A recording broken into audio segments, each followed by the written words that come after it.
Israel Iran উত্তেজনা আপাতত প্রশমিত হলেও তা যে কোনো সময় আবারও জ্বলে উঠতে পারে এমনই আশঙ্কার খবর প্রকাশ করল আল জাজিরা। চলমান যুদ্ধবিরতিকে কোনো টেকসই বিরতি নয় বলে মন্তব্য করেছেন ইরানের প্রেসিডেন্ট মাসুদ পেজিশকিয়ান।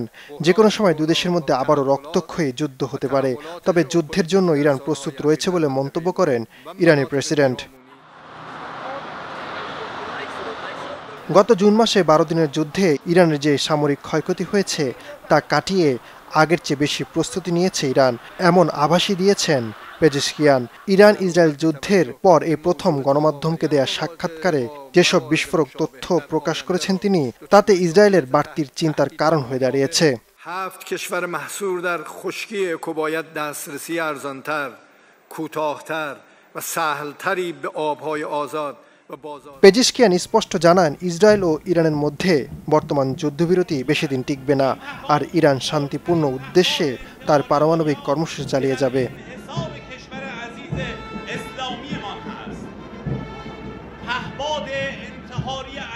এদিকে প্রেসিডেন্ট পেজিশকিয়ানের এই বক্তব্য এমন সময় এলো যখন পশ্চিমা দেশগুলো ইরানের পারমাণবিক কর্মসূচি নিয়ে আবারও উদ্বেগ প্রকাশ করেছে।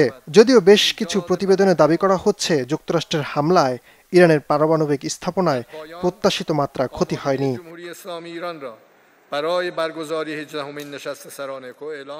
পেজিশকিয়ান বলেন, ইসরায়েল যদি আবারও হামলা চালায় তাহলে আমরা প্রস্তুত আছি এবং প্রয়োজনে ইসরায়েলের ভেতরে গিয়েও হামলা করতে পারব। এই যুদ্ধবিরতিকে আমরা টেকসই বলে মনে করি না, তাই যে কোনো পরিস্থিতির জন্য আমাদের সেনাবাহিনী প্রস্তুত। ইসরায়েল আমাদের ক্ষতি করেছে, আমরাও তাদের গভীরে গিয়ে আঘাত করেছি, তবে তারা তাদের ক্ষতির পরিমাণ গোপন করছে।